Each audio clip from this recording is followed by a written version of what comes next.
Now, excuse me.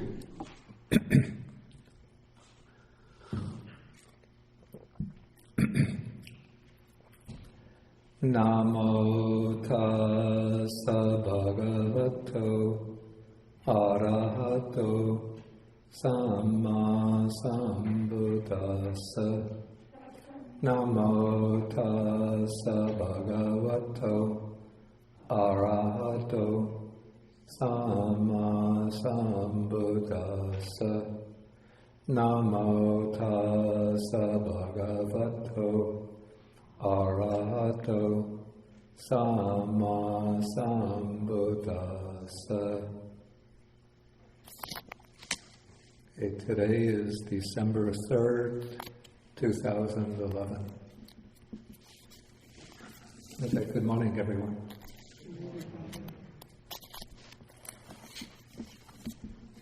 Okay, so today we will be taking Sutta number 62 in the Majjhima Nikāya. This is the greater discourse, or the longer discourse of advice to Rahula.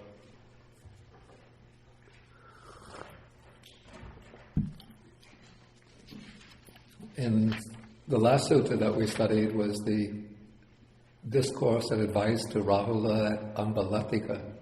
It's actually a very short discourse, and as we pointed out, it was given by the Buddha to Rahula when Rahula was, I think according to the commentary, 11 years old. So he was just a young boy.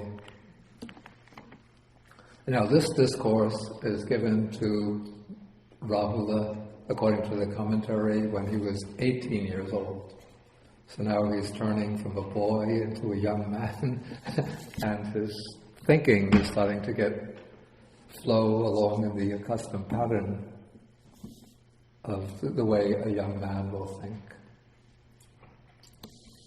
And so the Buddha speaks this discourse in order to correct his way of thinking.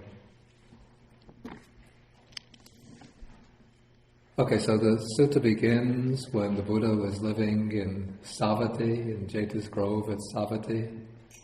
And then one morning the Buddha put on his dress with his robes, and he took his bowl, and he went into Savatthi on alms round. And then the Venerable Rahula followed close behind the Buddha. Okay, now the commentary gives an explanation why the Buddha gives first we'll take the sutta. Okay, then the sutta says that as they were walking along on the way to the alms round, the Buddha turned around and he spoke to Venerable Rahula thus. He said, Rahula, any kind of material form, whatever, whether past, future, or present, internal or external, gross or subtle, inferior or superior, far or near, all such material form should be seen as it actually is with proper wisdom. Thus, this is not mine, this I am not, this is not myself. Okay, now it seems a little bit peculiar that just at the time when they are walking along from the Jeta's Grove Monastery into the town of Savatthi, the Buddha should stop right in the middle of the alms round, turn around, and give some instruction to Rahula. So the question comes up, why does the Buddha speak to Rahula like this on this occasion? And here what the commentary, how it gets its information, I don't know, but this is what the commentary says. That as they were walking along, Rahula started to, his eyes focused on the figure of the Buddha walking in front of him, and the Buddha seemed to him have very magnificent physical body. He was tall, strongly built, beautiful features. And then Rahula reflected back on his own physical form and his features, and he realized that he too inherited he too had genetically inherited these features of the Buddha. He was also apparently quite handsome, strongly built, probably tall for his age, quite regal in his manner because he came from the Kshatriya clan, the aristocratic clan. And so Rahula was thinking that the Buddha is like, you see, in Indian culture they consider the elephant to be a majestic animal rather than something which is ugly and distorted. So Rahula thought the Buddha is like a royal elephant and I am like a little elephant, an elephant cub. Or the Buddha is like a lion who has come out from his den and I am like a lion cub. The Buddha is like a tiger strolling through the mountains and I am like a tiger cub. Or the Buddha is like a great boat which has been launched out on the sea and I'm like a small boat. And so when he was thinking those deluded thoughts that were kind of expressed a kind of clinging to physical form, the Buddha thought to himself, what is Rahula thinking on this occasion? And then using his power of reading the minds of others, he knew exactly what Rahula was thinking.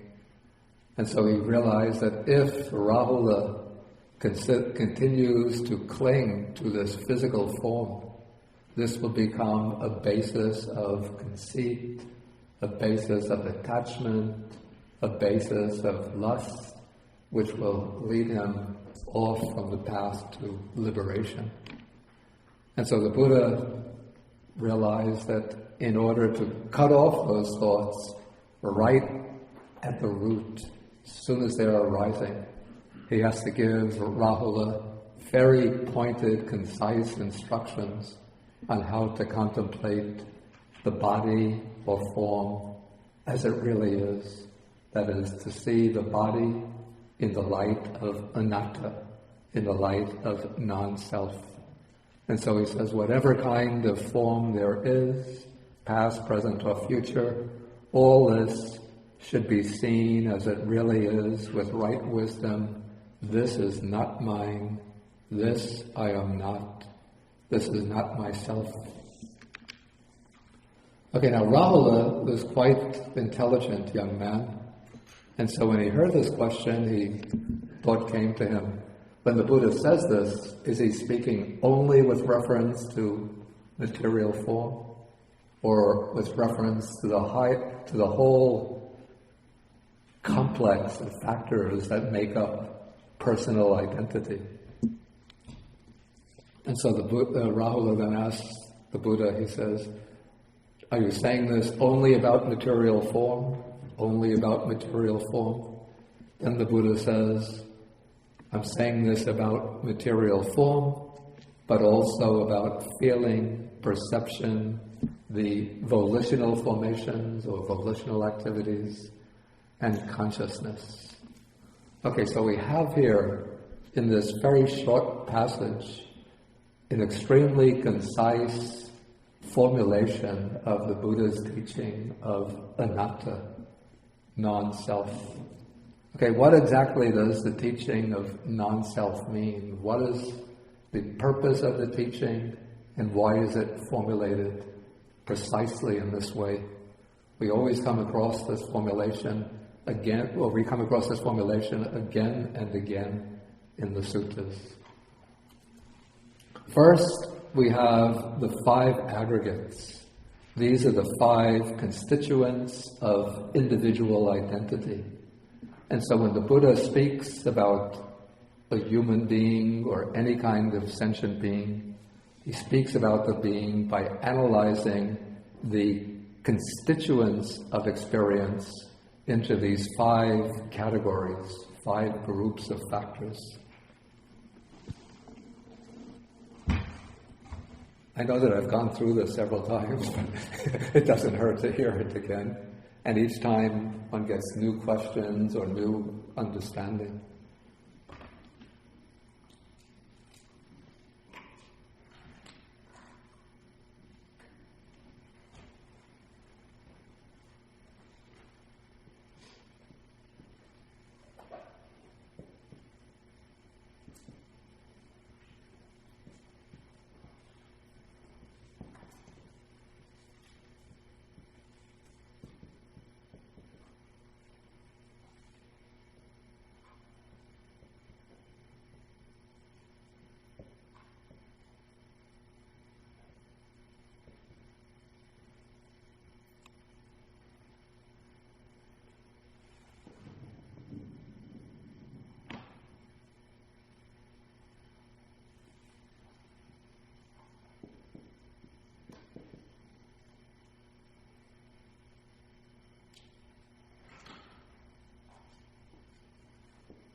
Okay, so the Buddha analyzes the living being into the 5 aggregates.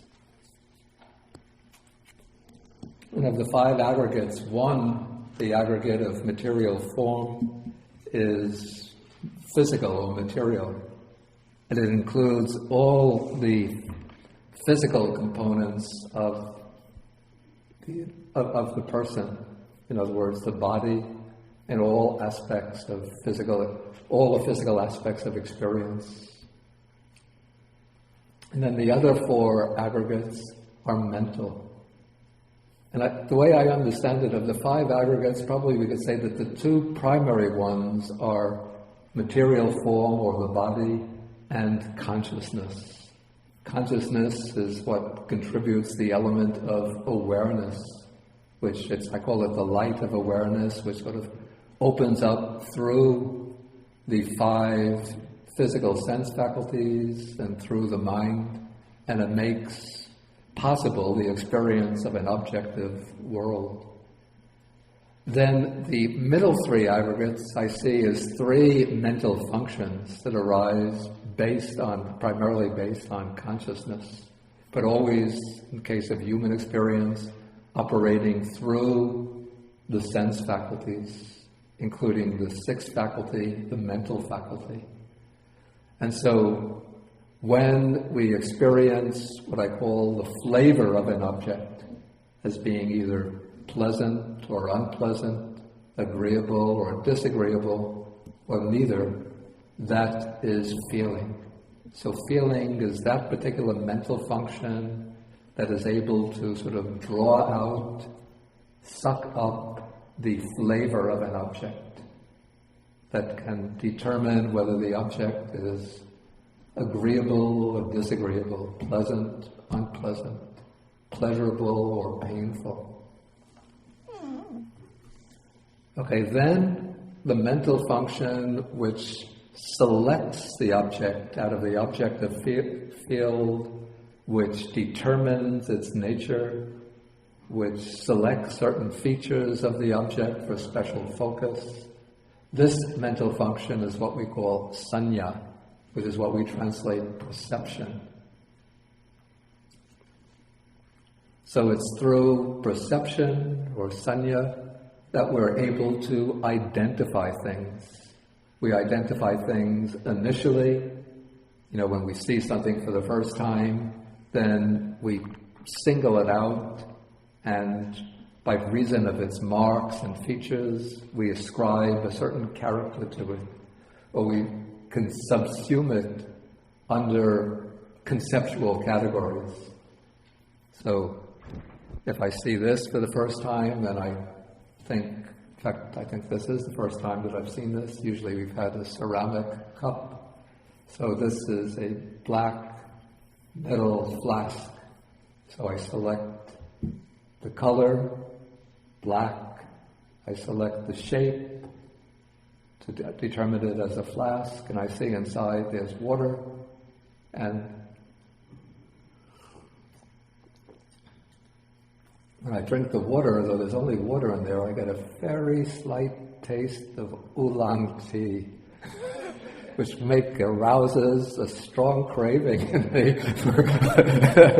Why do I get water instead of oolong tea?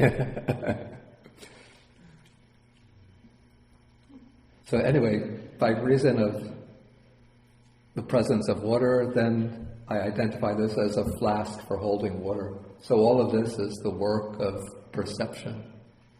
And now this is the first time that I've seen it, but if next week I come back and there is this metal flask here with the black leather to make it easy to hold so that one doesn't get burnt, so then I'll recognize, that's the same flask that I was using last week. And if there is oolong tea instead of water, then I'll know that somebody has listened, fulfilled my wish. Okay, so this is perception, and the 4th aggregate is the aggregate by which we respond to perceptual stimuli in terms of choices, decisions, volitions, culminating in actions. So this is called the Sankhara Khanda, which many different ways to understand the word Sankhara. But here usually the Buddha, in other suttas, he says that volition is what I call Sankhara. So volition is actually the chief factor in the aggregate of volitional activities. And volition is the factor, the mental factor that's responsible for actions. So when I see this flask, I see it's filled with water, and I also experience maybe a little bit of thirst. So then there comes the desire to drink. That desire itself is a volition. And then comes the decision to pick up the flask, to move it to my lips, and then to take a sip of water. All of these are volitional activities. And taking a sip of water is just a relatively simple, ordinary, harmless volitional activity. But it's from the volitional activities that there originate all of the morally wholesome and morally unwholesome actions that constitute what the Buddha calls karma. So the Buddha says it's volition that I call karma. Because it's from the through the volitional activities that we act. We act bodily, we act through speech, we formulate thoughts, decisions, emotions, and so on. And all of these generate either wholesome or unwholesome karma. So these are volitional activities.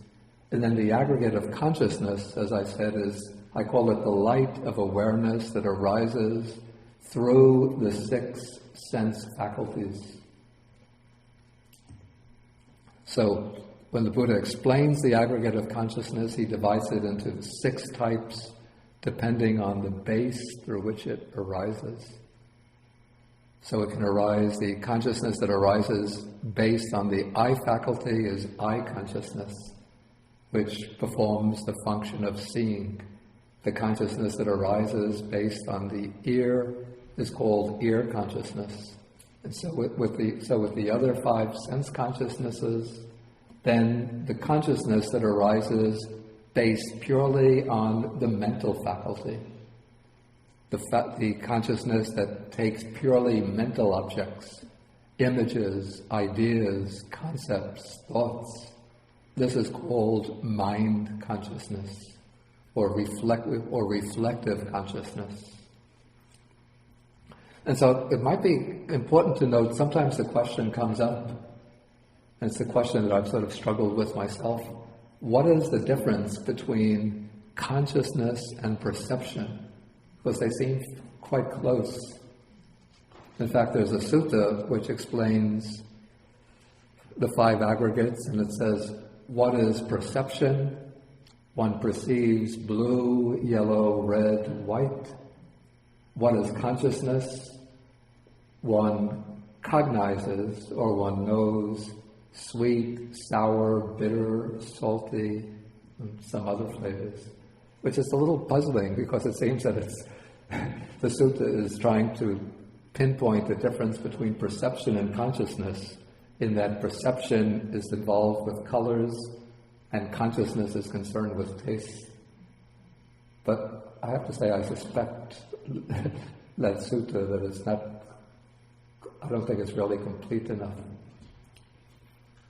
Because there's also perception of taste. So perception operates in regard to all types of sense objects. What I find more helpful are other suttas which explain perception always in terms of the object. So what is perception? Perception of forms, perception of sounds, perception of smells, perception of taste, perception of tactile sensations, perception of mental objects. But consciousness is always described, or let's say 99% of the time it's described based on the sense faculty through which it arises. So how do the texts analyze consciousness? eye consciousness, ear consciousness, nose consciousness, tongue consciousness, body consciousness, and mind or mental consciousness.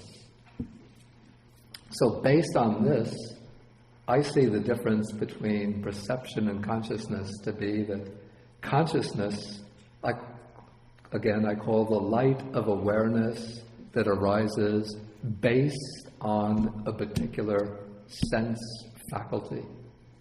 And when consciousness arises based on the sense faculty, it throws open that particular objective domain to experience, to awareness. Perception, once that light of consciousness illuminates that objective domain, then the function of perception, or sanya, is to single out, to select particularly conspicuous or impressive objects within that objective domain, and then label them or designate them and incorporate them within a framework, a conceptual framework.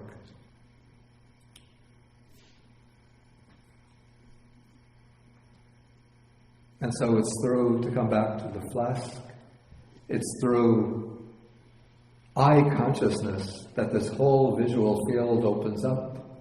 And within this visual field, there is the flask. And then when my mind focuses on that flask, then I single it out and designate it, mentally designate it flask, and recognize it maybe as similar to other flasks. Then that is the act of sanya, of perception.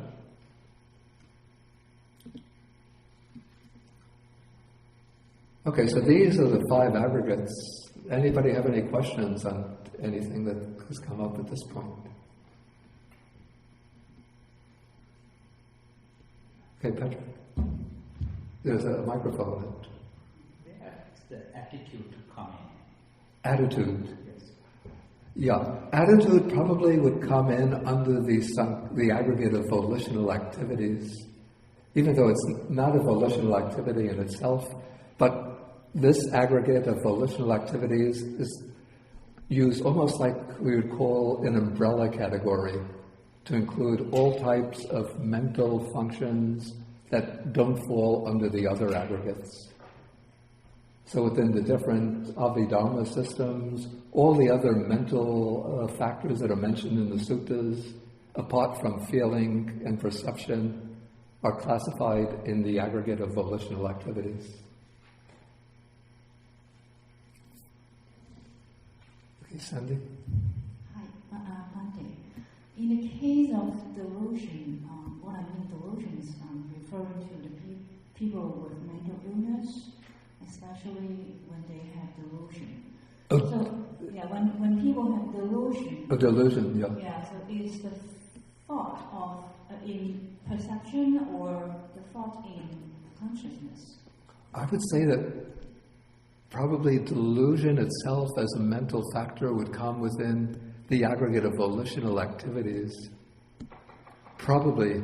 I'm just thinking of the way the Abhidharma classifies. Let us say delusion as a proclivity would come within the aggregate of mental activities. But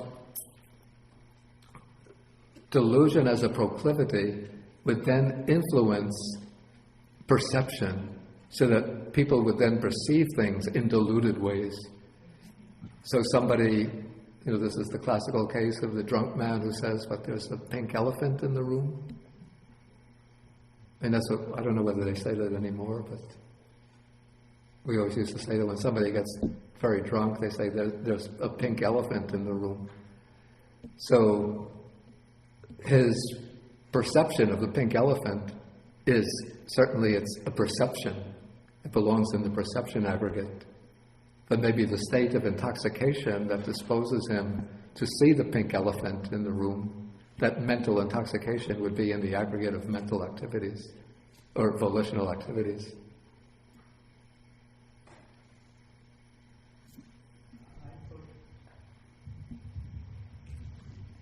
thought you said devotion.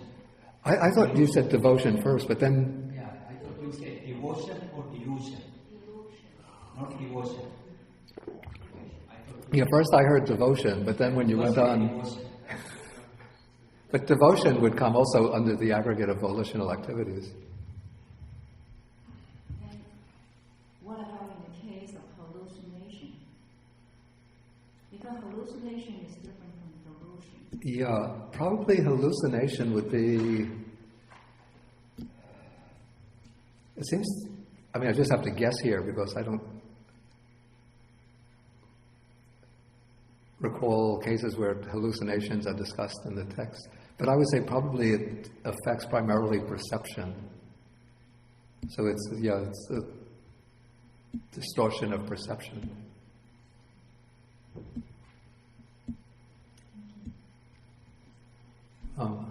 Andre?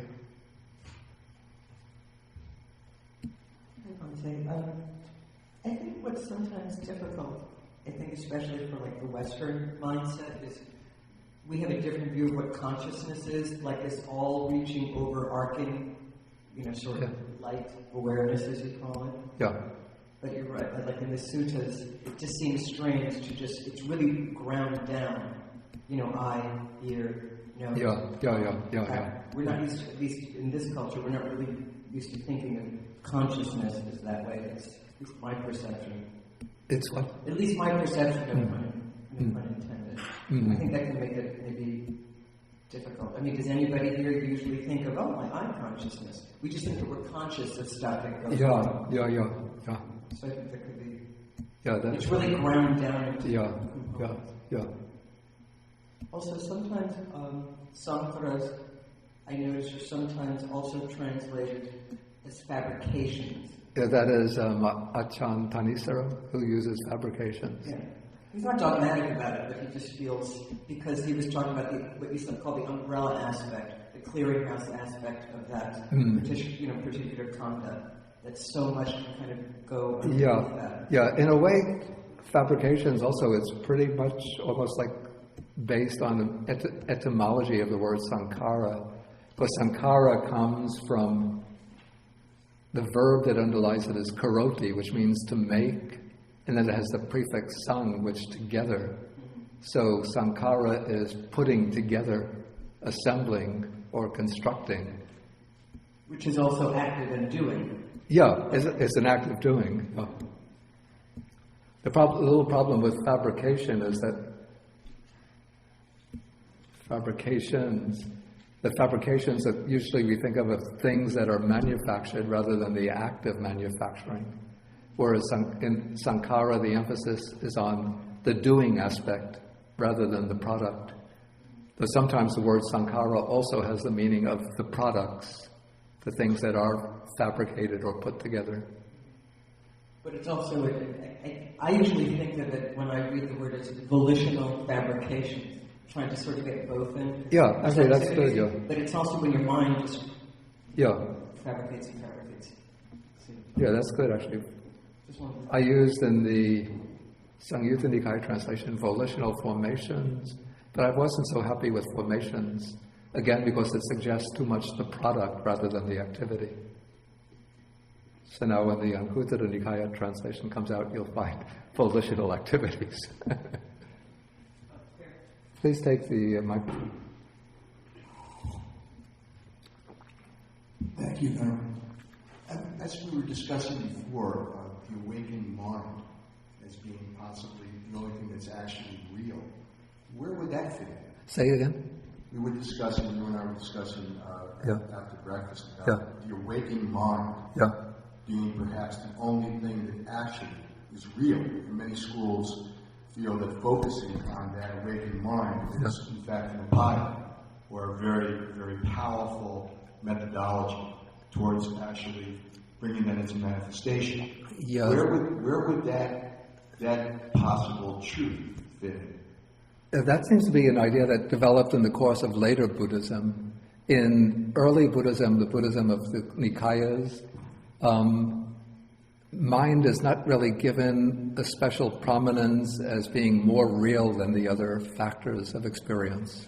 but all the factors are sort of on the same boat, and more the emphasis is on seeing them or penetrating them as being impermanent, dukkha, or bound up with suffering and non-self. Okay, I want to move on now to come into, because this is just laying out the scheme of the five aggregates, but now the important point in the Buddha's teaching, which he's conveying here to Rahula, is that all the five aggregates should be seen as they actually are with proper wisdom, as this is not mine, this I am not, this is not myself.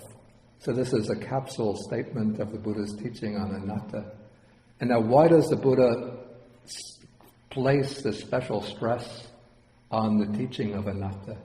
And that is because according to the Buddhist sort of analysis of the problem of suffering, the Buddha sees that suffering originates from clinging to the five aggregates. So he's not laying out the scheme of the five aggregates just to develop a theoretical framework, a theoretical analysis of a living being or a human person, but he's laying out this framework in order to show what are the objects to which one clings. Wouldn't it be grasping? Grasping, clinging, they're just different translations of the same word. Yeah. Okay, so the five aggregates are called the five aggregates which are connected to clinging, which are subject to clinging, and so they become the sphere, the things to which we cling. And when we cling to them, the way we primarily cling to them is by taking them to be I, or to be mine, what I am, myself.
Okay, so through clinging, we grasp one or another of the five aggregates, and we think, this is mine. Somehow we take ourselves to be something apart from the aggregate, and we hold it as mine. And then this, let's say, becomes a sort of, this is an expression of craving.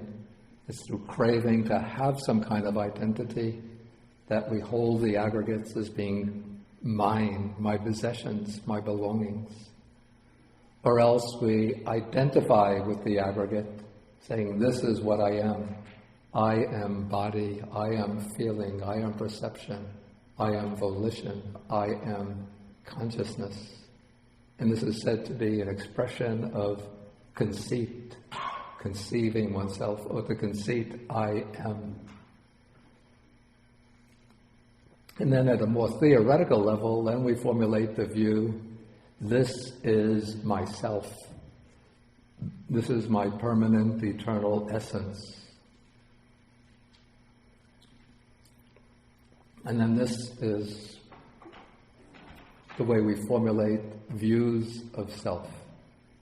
And so here we have craving, conceit, and views of self, which these three defilements the Buddha holds to be the sort of driving forces behind the cycle of birth and death. And all of them, all three of them, originate from ignorance, avidya, which means not knowing things as they really are, not seeing and knowing things as they really are. And so we have ignorance of the true nature of the five aggregates.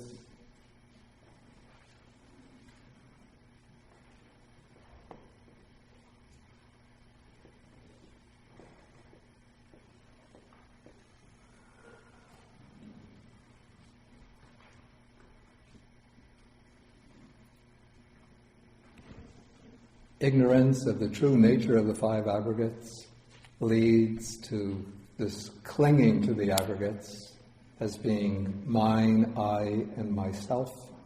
And the ideas of mine, I, and myself are expressions, respectively, of craving, conceit, and the view of self.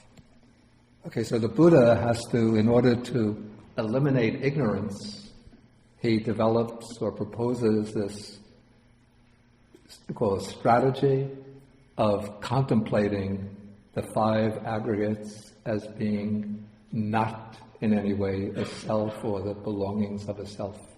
In other words, one contemplates the five aggregates as being not mine, not what I am, not myself.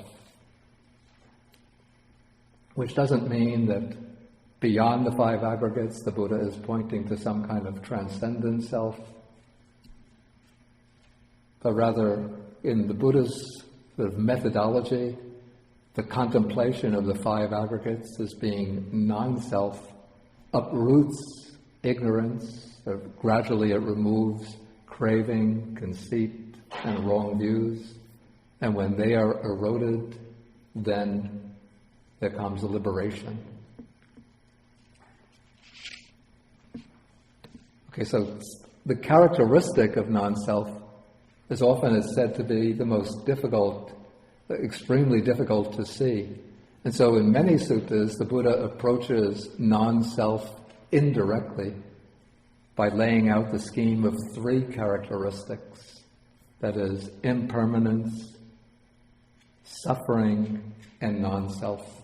So what's said to be the most evident, the most obvious of the three characteristics is impermanence, because as one contemplates the body, feelings, perceptions, and so on, one could see, once the awareness becomes sharp enough, that they're always arising and passing away.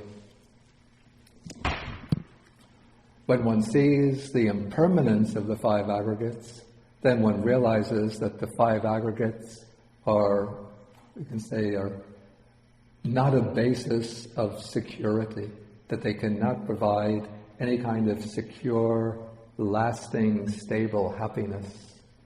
So this means that they are, maybe we could say, defective, or dukkha. Here, this is the word usually translated suffering. It doesn't mean that the five aggregates are always basis for misery, sorrow, and grief, but rather that they're defective, flawed, unable to provide a basis, a secure, permanent basis for happiness. And then, when one sees the five aggregates as being impermanent and bound up with dukkha, with suffering, then one stops identifying with them. One no longer wants to hold to them, to cling to them as being mine, I, myself. So that's the way the Buddha usually proceeds, or often proceeds, moving from impermanence to dukkha, then from impermanence and dukkha together to non-self. But apparently he must have had some high regard for the Venerable Rahula's intellectual capacities, since without any indirect procedure, he moves directly into the teaching of non-self and tells Rahula, the five aggregates, see them with proper wisdom. This is not mine, this I am not. This is not myself. Yeah, it's not that easy. Excuse me? It's not that easy. I mean, even though we get the insight to see all the aggregates and clingings and non-self, even so, it's not that easy to break, to have your mind liberated from it. Of course, if it were easy, then everybody would be liberated. It's extremely difficult. How to make it successful? Any suggestion? Excuse me? How do one make it successfully releasing clinging? Any suggestion? Of course, one has to go step by step. And here, the Buddha, because Rahula must have been somebody with quite mature spiritual faculties, so the Buddha could speak to him directly at a very high level. But most of us don't have sharp faculties, so we have to begin training, step by step, by observing precepts, then by practicing simple meditation, using simple meditation objects. But as we go through the sutta, we're going to see that the Buddha will elaborate more and more on these teachings to give. Let's say he'll be laying down stepping stones so that we could approach the insight into selflessness more easily. Yeah. Has Rahula reached stream entered yet at this point? This was something that occurred to me just the other day. I don't recall a sutta where it says that Rahula has reached stream entry. I know the Sutta 147 in the Majjhima Nikāya. In that sutta, the Buddha teaches him and he reaches arahatship.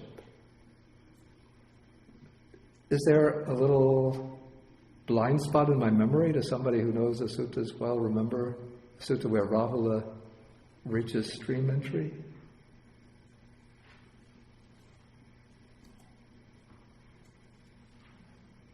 It's something I have to look through. I don't recall the sutta that states that. I've got the feeling he has yet to reach stream entry. It's quite possible.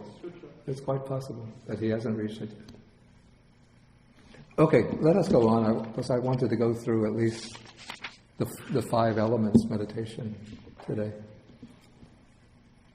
Okay, so now when the Buddha gave this instruction to Rahula, then Rahula thought to himself, who would go into town for alms today when personally admonished or personally instructed by the Buddha? Probably if I were there and the Buddha gave that advice to me, I'd think, why are we stopping? I'm hungry. Let's hurry, get into town, get our food, have a lunch, then you can teach me all you want after lunch. But Rahula thought to himself that it's extremely rare to get this very personal instruction from the Buddha, even though Rahula was the Buddha's own physical son. But the Buddha would usually be instructing the monks, in large groups. And now he's gotten this very personal, very direct piece of advice from the Buddha.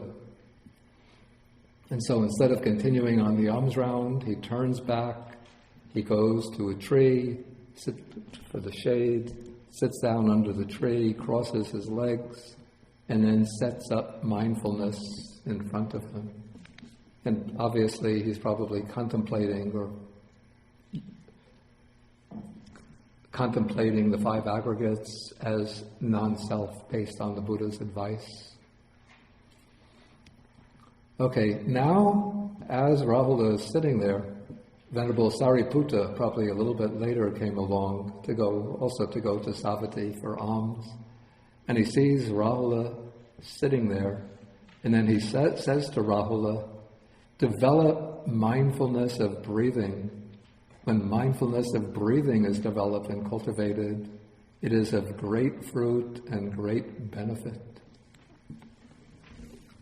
The commentary says that, again, I don't know where the commentaries get this information from, but they say that when Sariputta saw Rahula sitting under the tree with his body erect, his legs crossed, he thought that he must be practicing mindfulness of breathing, because in doing mindfulness of breathing, normally one sits cross-legged, holding the body erect. And now this advice created a little conflict for Rahula. And why was there this conflict in Rahula's mind?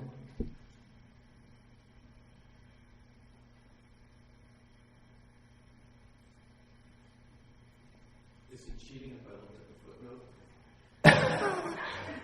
Cheating if you look at the back note. Yeah. Anybody have any idea? Well, hasn't the Buddha instructed him to contemplate non-self? Yeah, well that is the conflict. Yeah, but why should, when the Buddha instructs him, then certainly one would think he should follow the Buddha's advice, not Sariputta's advice. But there's a special relationship between Sariputta and Rahula. Excuse me? Sariputta is the teacher of Rahula. Exactly.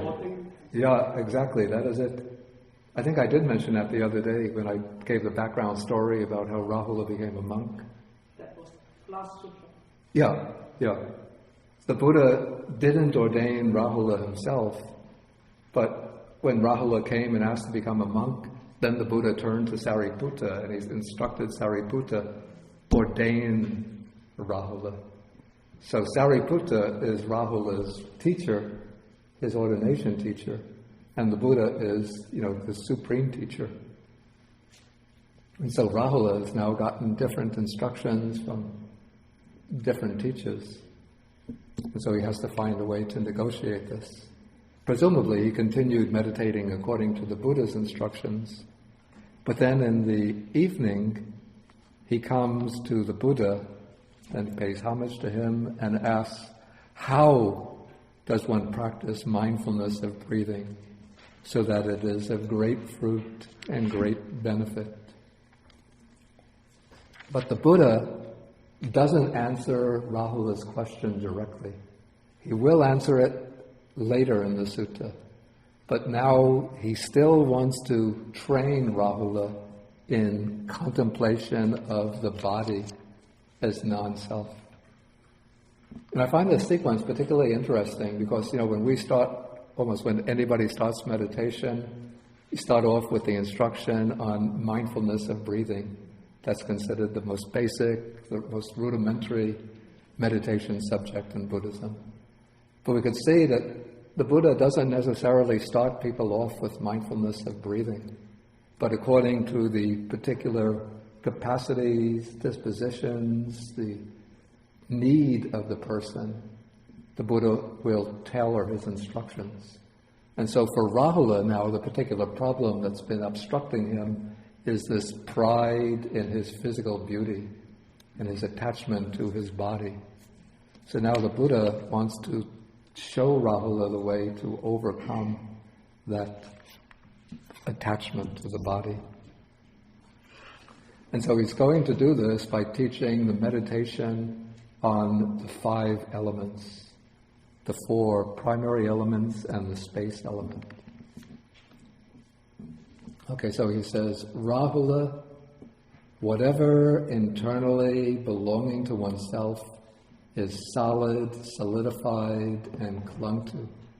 He's now going to start with the earth element. And then he enumerates, I think it's 12 or 20 constituents of the body that represent the earth element.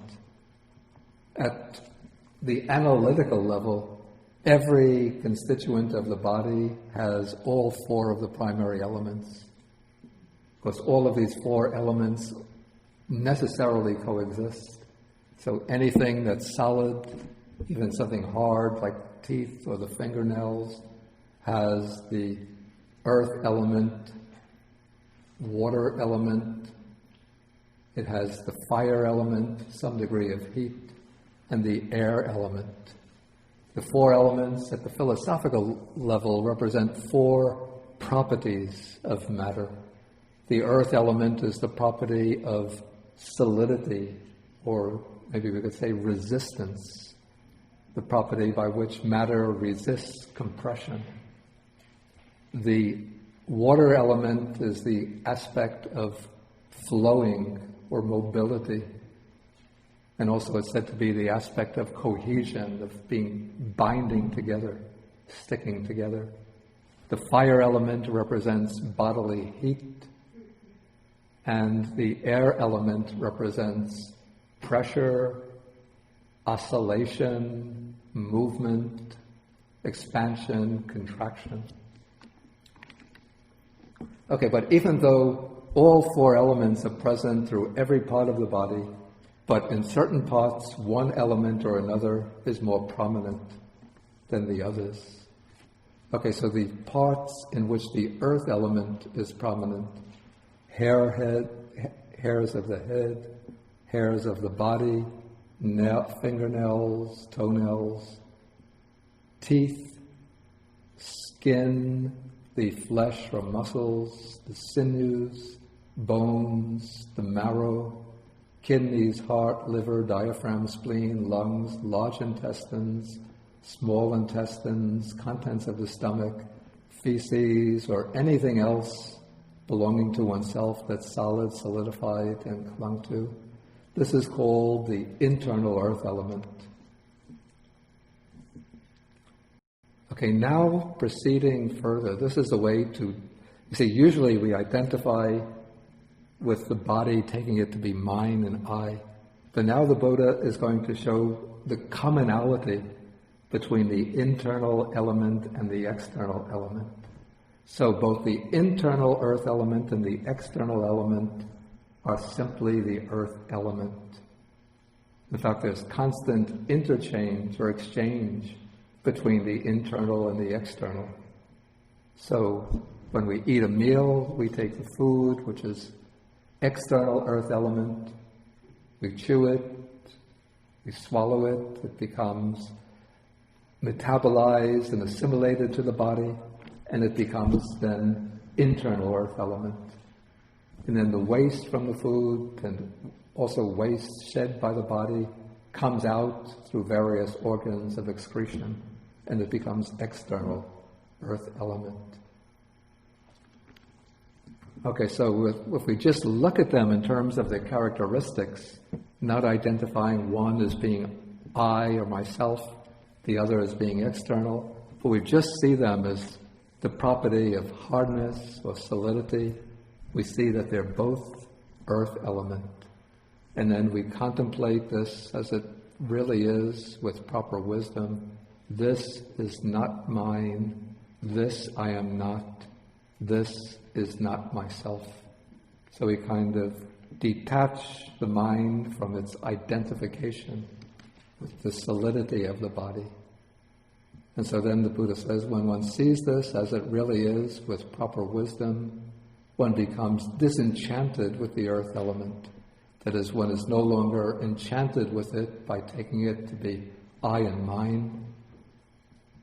And then one makes the mind, or the mind becomes dispassionate towards the earth element.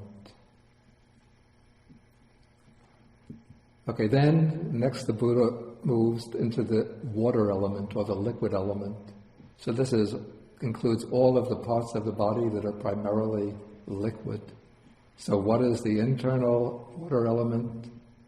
Whatever internally belonging to oneself is water, or we could say liquid, liquidish, and clung to. Then he mentions, I think it's 12 parts of the body. Bile, phlegm, pus, blood, sweat, fat, tears, grease, spittle, snot, oil of the joints, urine, or whatever else internally belonging to oneself is liquid, liquid-like, and clung to. This is called the internal liquid element. Okay, so now, having highlighted the parts of the body that illustrate or exemplify the liquid element, again he's going to show the commonality between the inner liquid element and the external liquid element. Okay, so one contemplates both the internal water element and the external water element are simply the water element. And that should be seen as it actually is with proper wisdom. This is not mine. This I am not. This is not myself. Again, when one contemplates it with proper wisdom, then one becomes disenchanted with the water element, and the mind becomes dispassionate towards the water element. Next comes the fire element, and then the Buddha selects the parts of the body, or let's say bodily functions, that illustrate the working of the fire element.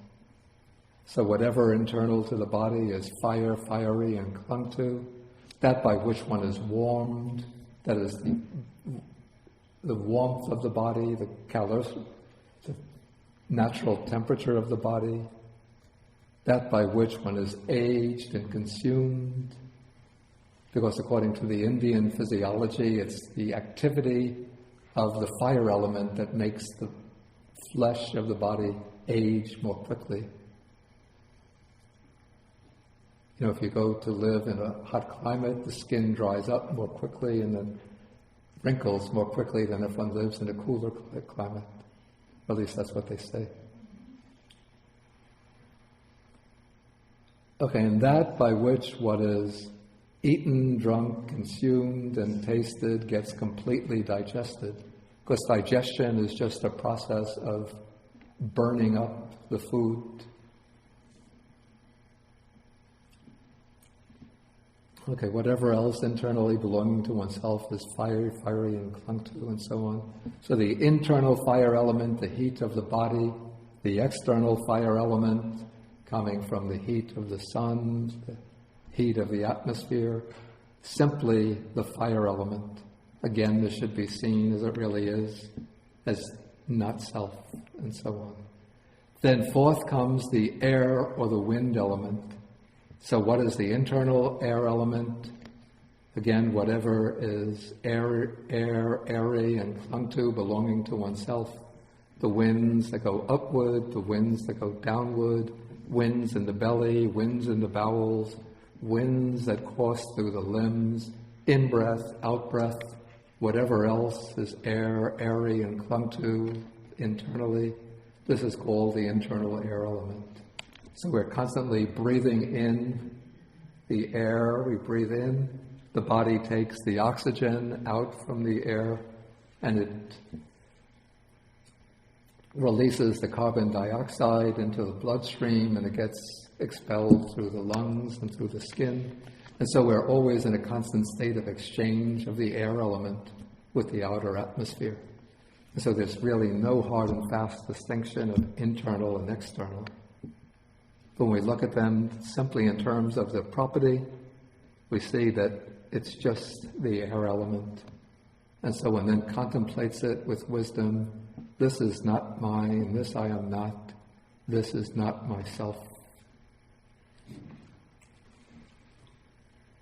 Okay, so these are the four primary elements of matter. Now we come to the space element, which is something new. The space element, according to the Buddha's teaching, is called derived matter. It's not the primary element, but it's based on the primary elements. And with the way space is explained here, it's not the all-comprehensive space, the Newtonian space, which includes everything with 3 dimensions. But space here is, the way it's explained, it means simply things which, or at least apparently, are not occupied by other objects, what we would call empty space. So what is the internal space element? Whatever internally belonging to oneself is space, spatial, and clung to. Okay, here comes the illustrations. The holes of the ears, the nostrils, the holes of the nostrils, the door of the mouth, we could say the mouth itself, the inside of the mouth, and that aperture whereby what is eaten, drunk, consumed, and tasted gets swallowed. Is that the esophagus?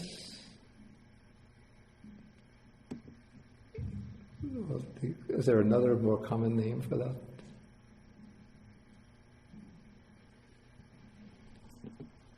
It's the channel that leads from the base of the throat down to the stomach, where the food falls down.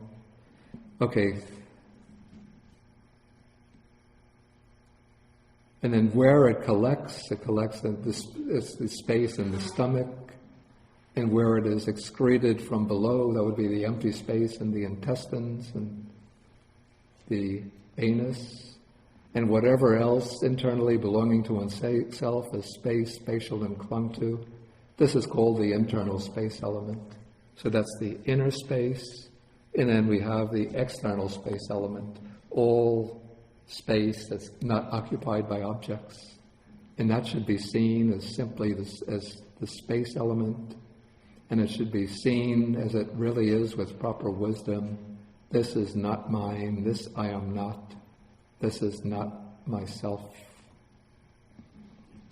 And then as one contemplates it in that way, one becomes disenchanted with the space element, and the mind becomes dispassionate towards the space element.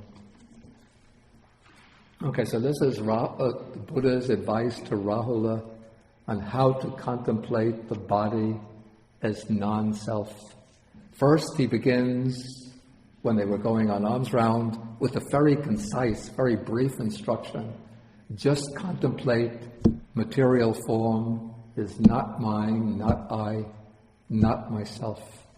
But now, because Rahula maybe didn't really know how to proceed with the meditation, the Buddha takes the body and sort of breaks it down into the 4 primary elements and the space element, and shows in each case that the element of the body and the element of the outer world are continuous, contiguous, in a constant process, a constant exchange of internal and external.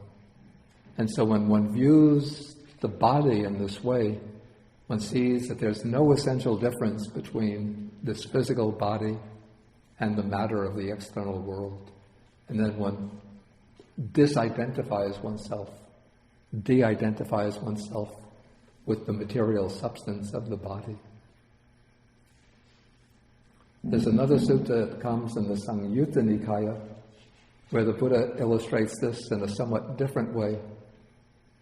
It seems at the time people were coming into Jeta's grove where the branches of the trees had fallen down, and so maybe it was after a windstorm, and so there were a lot of broken branches, and people were coming and collecting the broken branches and taking them away to use the branches for firewood. And so the Buddha, speaking to the monks, he said, "Do you see those people taking away the branches of the trees, the broken branches of the trees?" The monks said, "Yes." The Buddha said, "Do you think when they're taking away the branches, they're taking away what is mine, they're taking away what I am, they're taking myself away?" And the monks say, "No, Bhante." Then the Buddha says, in the same way, you should look at your body. The body is not self, just as the branches, the broken branches, are not self. And so no matter what other people do to you, if they hit you, beat you, abuse you, injure you, don't think they are injuring me, they are hurting what is mine, but just regard them as acting in the same way like the people who are taking away the branches of the tree, broken branches of the tree. Okay, maybe we'll pause here and then we'll ask if there's any questions. Okay,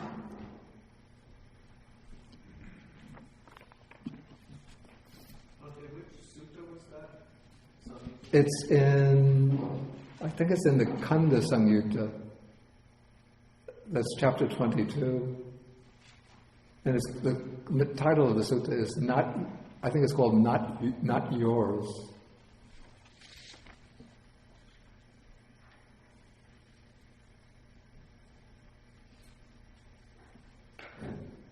Okay, question. If the Buddha were to explain the 4 elements and space today,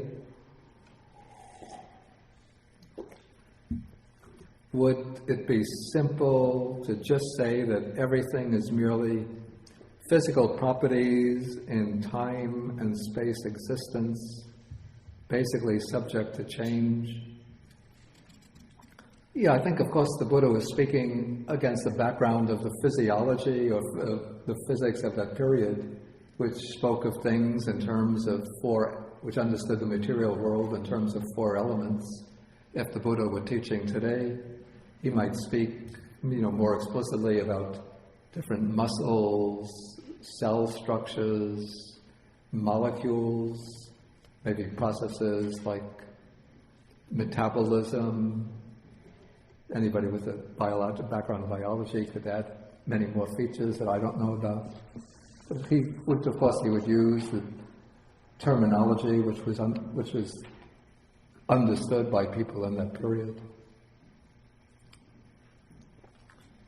But wait, I just should add though that even though the Buddha might explain in those terms, but the 4-element meditation, I would say it's a timeless meditation, and it can be used still today, and it becomes serve as a very, very powerful meditation. Is perception is the product of the elements, or is that the mind create that perception? No, the perception is not purely the product of the elements, because the elements are purely material. So it needs consciousness working in the physical, operating in the physical body to generate perception.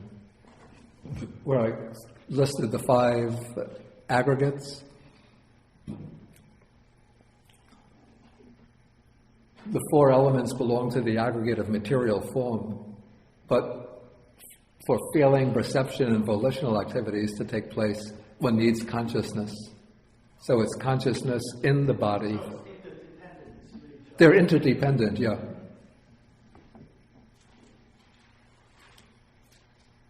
Because when death takes place, then consciousness leaves the body. And so the body is still there, made up of the 4 elements, but there's no more feeling, perception, or volitional activities. Okay, another internet question. There is no mention of the 6th element consciousness in this sutta. Why? In quantum physics, the consciousness would play a key role in physical properties and existence. Of course, I don't really know quantum physics very much about quantum physics. But I think in this sutta, probably the Buddha is just, sometimes he mentions 6 consciousnesses, 6 elements, including consciousness. Here, I think, because the initial occasion for the sutta to take place was the pride that Rahula was feeling about his body. He was proud of his physical beauty. And so the Buddha wanted to teach him how to contemplate the body as being not self. And so the Buddha therefore focused on the 5 elements. But there are other suttas which mention consciousness as an element. But here it's just not relevant to the occasion. Any further questions? Okay, yeah? I heard you say that at this point this teaching is being given that Rahula is a monk. Oh, yeah, Rahula became a monk at the age of 7. Okay. So now he's, according to the commentary, he's 18. Okay. And I mean, and Sariputta is his teacher. Yeah, Sariputta was his ordination teacher. Yeah. So it strikes me curious that after Rahula passes him and gives him that instruction, he has to ask the Buddha how his mindfulness of breathing developed and cultivated. I would have thought he would have learned that from Sariputta. Yeah, it sounds, I have to say it's a little puzzling too. But maybe he had gotten instructions from Sariputta, but maybe he just wants to get it from the Buddha's mouth. I would just have to guess. I don't know. It's a good point, though.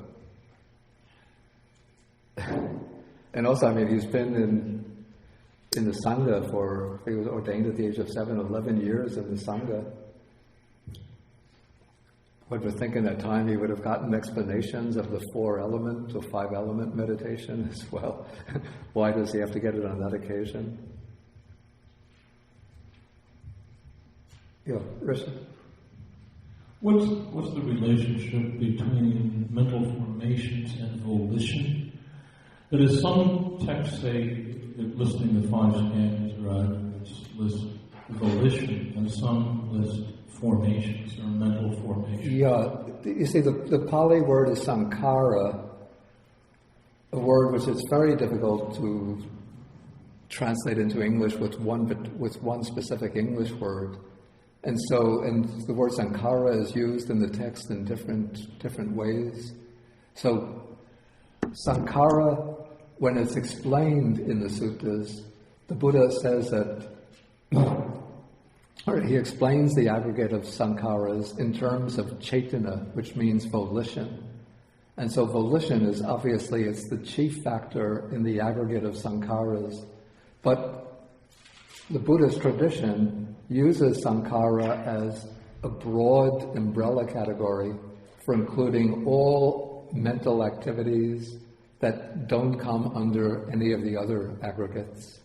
So all the wholesome and unwholesome mental factors or mental qualities come to be included within the aggregate of sankharas. So that's why sometimes you have mental formations, sometimes simply formations, sometimes mental activities, sometimes volitional activities. In the case of this Bhikkhu Thanisaro, fabrications. Some use mental constructions. I was wondering whether the idea was that mental formations basically meant conceptualization, that is, categorizing things in a certain way, characterizing them, and so on. In other words, substituting a concept for a percept, or a concept for experience itself. And that was regarded as volitional.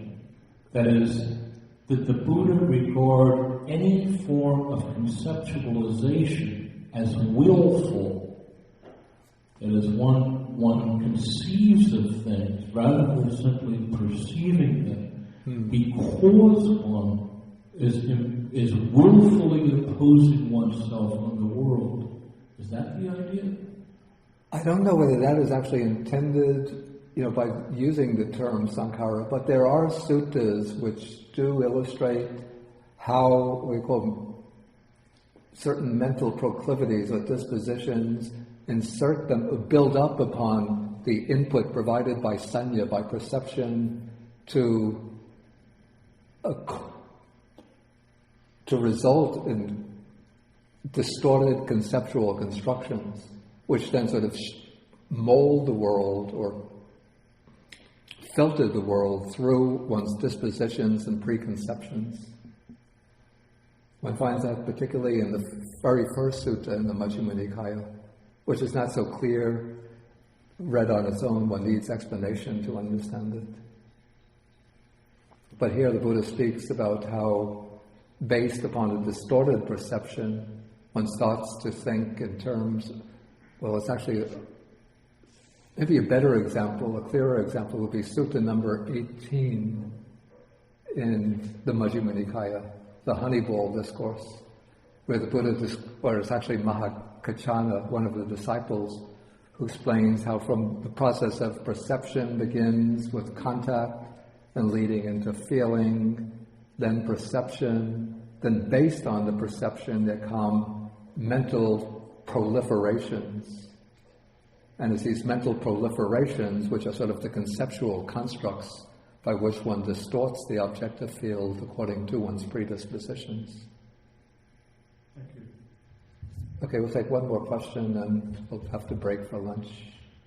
Okay, I've also heard sankhara defined as conditioned things, anything arising from conditions. Yeah, okay. This is a good point. It's the same word, but you see, the same word in different contexts takes on somewhat different nuances. So when we come across the scheme of the five aggregates, then Sankhara Khanda, the aggregate of Sankharas, in the scheme of the five aggregates, the aggregate of Sankharas means the collection of volitional mental activities, and more broadly, all the other mental factors that don't fit into the other aggregates. But then we have expressions like sabbe sankhara anicca. All sankharas are impermanent. Sabbe sankhara dukkha. All sankharas are connected with suffering. In that case, sankhara means everything that is put together, everything that arises through conditions.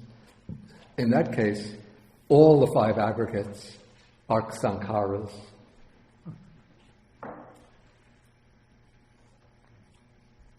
And then the third use is in dependent origination, the 12 factors of dependent origination. The second factor is sankharas. Because of ignorance, there are sankharas. Because of sankharas, there's consciousness. Here, sankhara means the volitional activity that creates karma. So it's through ignorance that we engage in activities that give rise to karma, both wholesome and unwholesome karma, and then it's that wholesome and unwholesome volitional activity that conditions consciousness and eventually will propel consciousness into a new form of existence through the process of rebirth. Okay, we'll stop now, and then we'll have a break for lunch, and then we can come back maybe 12 noon, maybe 10 after 12, and then we'll have a little discussion. And then we'll have a class next week, and we'll continue and try to finish the sutta next week. Okay, so we end with the sharing of the merits.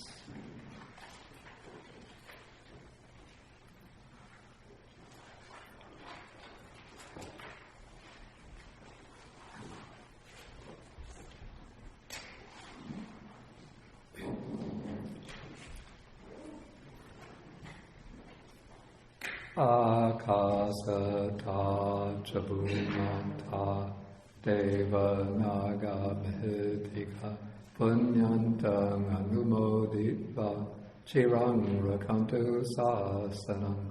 Akasata chabhumata deva naga mhitika punyantang anumoditva chirang rakantu desanam.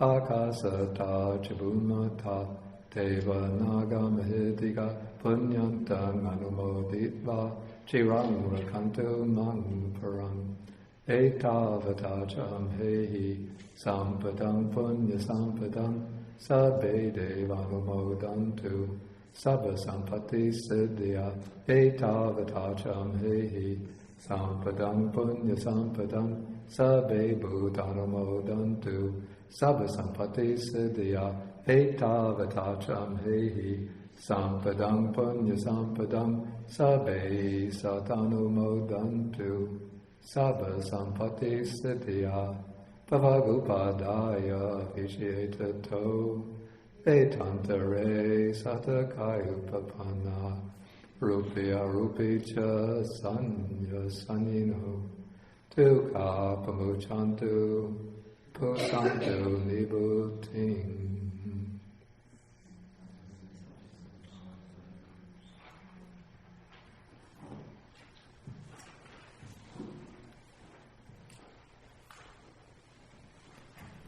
Okay, so that we could stand.